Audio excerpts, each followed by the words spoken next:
Have you ever really stopped to think about all the different groups you're a part of? I mean, there's your family, your workplace, maybe a running club, or even an online fan group. Well, today we're going to dive into the fascinating world of community psychology. And it's all about understanding the powerful connections between us as individuals and the larger groups that totally shape our lives. It's really about a fundamental shift in how we see things, moving from just me to we. Okay, let's start with a feeling I bet we can all remember. Just picture it. You're the new kid. You walk into the cafeteria and the whole room is just buzzing with conversations, but you're on the outside looking in.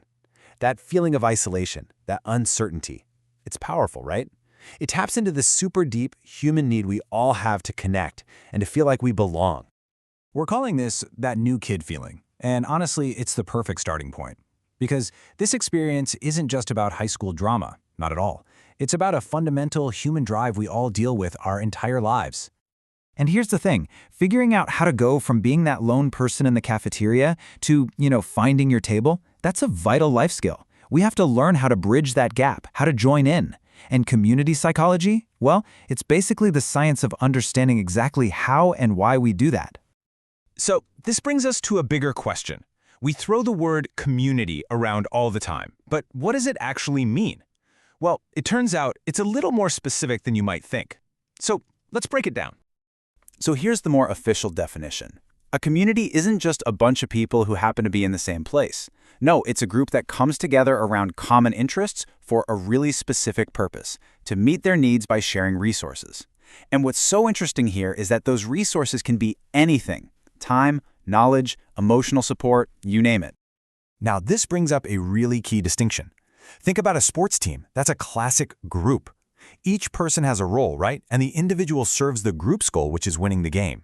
But in a community, that whole dynamic is flipped on its head. The community exists to serve the needs of its individual members. You participate when you need something or when you've got something to share. See the difference? And this is where a lot of us get it wrong. Just because you live on the same street as someone, that doesn't automatically make you part of a community. A neighborhood only becomes a community when people actively participate. When they share a cup of sugar, check in on each other, and actually build those connections. Participation, that's the secret ingredient. And the really cool thing is, today, those connections can be built literally anywhere. Think about a Facebook group for a specific hobby, a church congregation, or that running club that meets every single Saturday morning. These are all powerful communities, and they're defined by that shared interest and mutual support, not just by a zip code. Okay, so we know what a community is, but why is it so important? Well, its impact starts with our very first social experiences and scales all the way up to solving major public health issues. Everything we learn about being part of a larger we begins right here, in our first and most influential community, our family. It's the training ground for absolutely everything that comes later. Our families are basically our first social boot camp. It's where we learn the rules, we see our parents ask a neighbor for help, and that teaches us that it's okay, it's not a weakness to seek support. They show us how to navigate systems, like how to sign up for a library card. A supportive family gives us the confidence to step into that metaphorical cafeteria, and they pass on values about why helping each other out actually matters. It's a foundation that can be really, really hard to build otherwise. But these principles, they don't just stay in the home. They scale up, way up, to help solve some of society's biggest challenges. And this is where community psychology becomes a seriously powerful tool for public health and social change.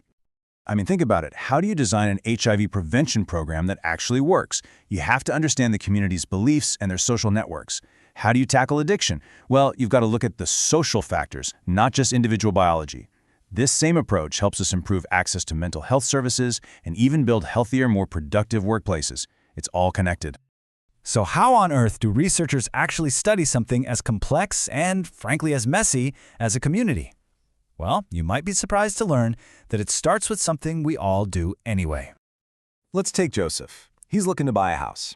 He's not just looking at square footage. He's asking some deep community psychology questions. Are the schools good? Is there a park or a coffee shop where people can just connect? Do people seem like they actually care about this place? He is, without even realizing it, conducting his own informal community research. And that's really the core of it. Formal research, whether it's through surveys or interviews, is just a systematic way of asking those exact same kinds of questions. The whole goal is to get a clear picture of what people in a community need, what they think, and how they behave. That's how we can identify the real issues and guide meaningful action. Okay, now for research to be useful, it needs two key things, and there's a fantastic pizza analogy to explain it. First is reliability. That means consistency. It's like saying, my favorite pizza is always great. You get the same awesome result every time. Validity, on the other hand, is all about accuracy. That's a bigger claim, like saying, my pizza place is the best in the world. Is that statement actually true and provable? For research to be good, it has to have both. So really, the whole point of all this research, all the surveys and the studies, is to answer three simple but incredibly powerful questions. What works? For whom does it work? And why does it work? Answering those is how we move from just talking about problems to actually creating effective solutions. All right, we've covered what a community is, why it matters so much, and how we study it. So for this last part, let's bring it all back home, to you. This definition right here, it just perfectly sums up the heart of the entire field. It's all about the transactions, that constant give and take between you and your environment. And more importantly, it's about modifying those transactions to improve well-being for everyone. It's an active, ongoing process, not something passive. So, as we wrap this up, here's the final thought I really want to leave you with. There is absolutely no question that your communities, your family, your friends, your town have had a profound impact on who you are today. But that transaction goes both ways. You aren't just a passive member, you are an active participant.